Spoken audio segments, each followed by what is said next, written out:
Assalamualaikum warahmatullahi wabarakatuh.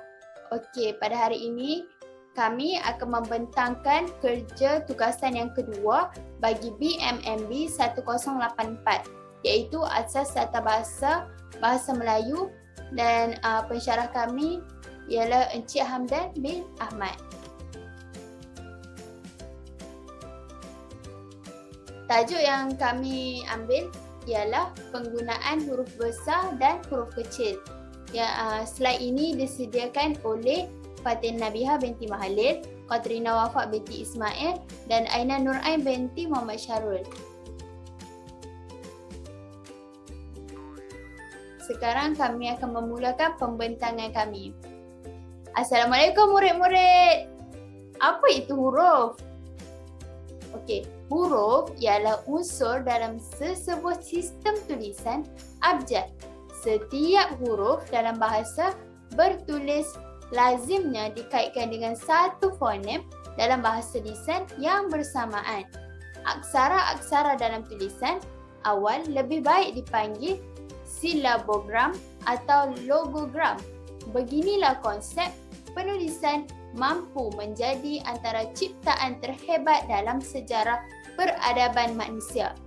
Dan demikianlah kesan huruf dan abjad terhadap masyarakat.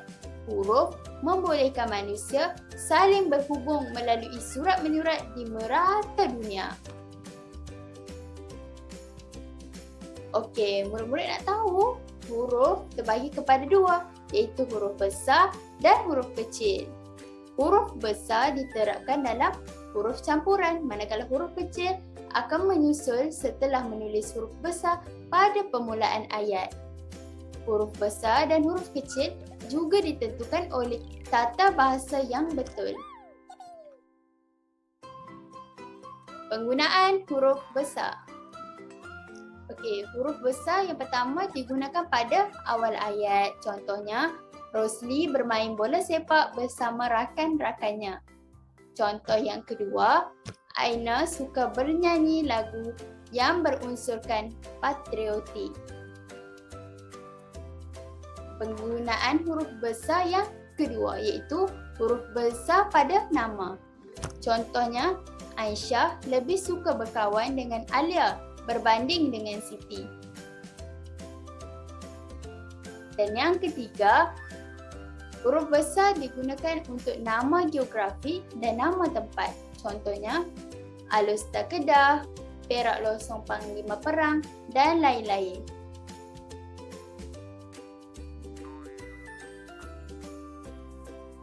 Sekian untuk penggunaan huruf besar. Baiklah murid-murid, mari kita sambung kepada penggunaan huruf kecil bersama Cikgu Aina. Okey, penggunaan huruf kecil.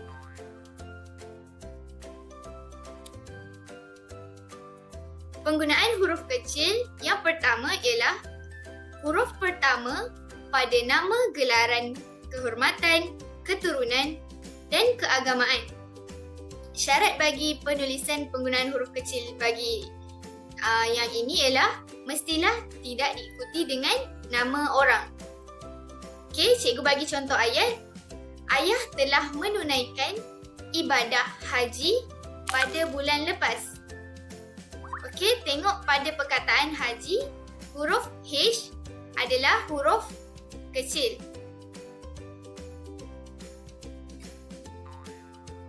Seterusnya, penggunaan huruf kecil juga ialah pada huruf pertama, nama jabatan, pangkat dan tempat.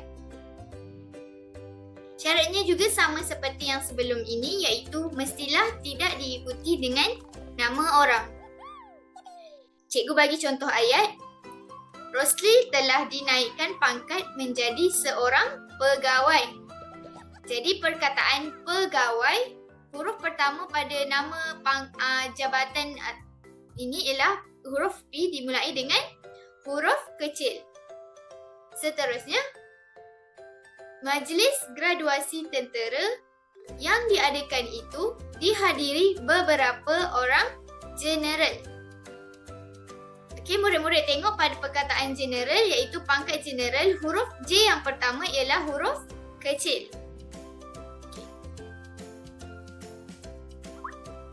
Seterusnya, penggunaan huruf kecil juga ialah pada huruf pertama bin atau binti. Huruf pertama bin atau binti, iaitu pada huruf B yang pertama itu. Contohnya Syahir bin Muhammad.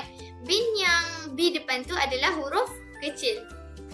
Yang kedua ialah Aina binti Ahmad. Perkataan binti, B yang dimulai pada perkataan binti itu ialah huruf kecil.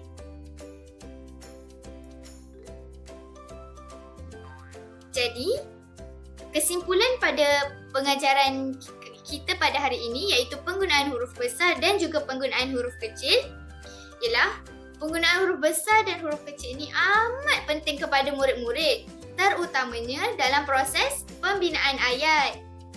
Oleh itu, setiap murid haruslah mempelajari penggunaan huruf besar dan huruf kecil ini dengan sebaiknya supaya murid-murid dapat mengelakkan daripada melakukan kesalahan.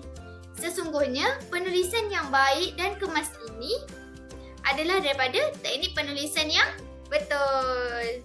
Seterusnya ialah untuk soalan tata bahasa. Bagi soalan yang pertama,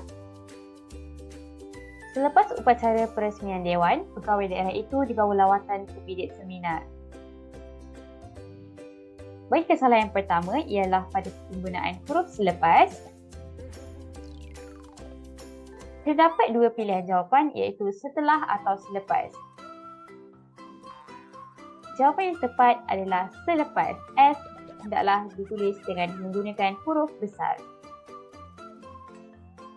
Kesalahan yang kedua ialah pada perkataan peresmian. Terdapat dua pilihan jawapan iaitu perasmian atau merasmikan. Jadi jawapan yang tepat ialah perasmian. Kesalahan yang ketiga ialah lawatan. Terdapat dua pilihan jawapan iaitu dilawat atau melawat. Jawapan yang tepat ialah melawat.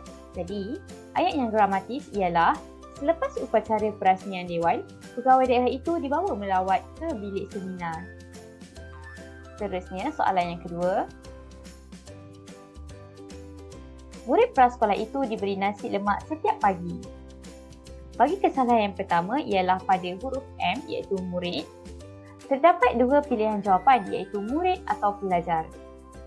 Jawapan yang tepat ialah murid. M dikehendaki untuk hendaklah ditulis dengan menggunakan huruf besar. Kesalahan yang kedua ialah prasekolah. Terdapat dua pilihan jawapan iaitu prasekolah atau persekolahan. Jawapan yang tepat ialah prasekolah. Kesalahan yang ketiga ialah dibeli. Terdapat dua pilihan jawapan iaitu membelikan atau membeli. Jawapan yang tepat adalah membeli. Seterusnya untuk ayat yang gramatis, murid prasekolah itu membeli nasi lemak setiap pagi. Seterusnya untuk soalan yang terakhir iaitu soalan ketiga. Petang semalam, atlet itu dilarikan di padang. Terdapat tiga kesalahan. Kesalahan yang pertama ialah pada penggunaan huruf P. Terdapat dua pilihan jawapan iaitu petang atau petang. Jadi, jawapan yang tepat ialah petang. P hendaklah ditulis dengan menggunakan huruf besar. Seterusnya, kesalahan yang kedua adalah pada atlet. Terdapat dua pilihan jawapan iaitu atlet atau atlet. Jadi jawapan yang tepat adalah atlet. Atlet yang sebelah sana ditulis dengan menggunakan bahasa Inggeris. Seterusnya, kesalahan yang terakhir iaitu dilarikan. Terdapat dua pilihan jawapan iaitu melarikan atau berlari. Jadi jawapan yang tepat ialah berlari. Jadi, untuk ayat yang gramatis ialah petang semalam atlet itu berlari di padang. Sekian, terima kasih.